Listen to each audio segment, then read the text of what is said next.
¿Quieres que te acerque?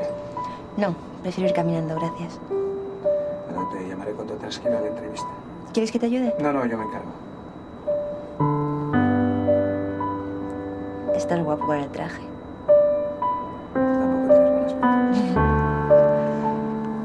¿Encontraste lo que buscabas?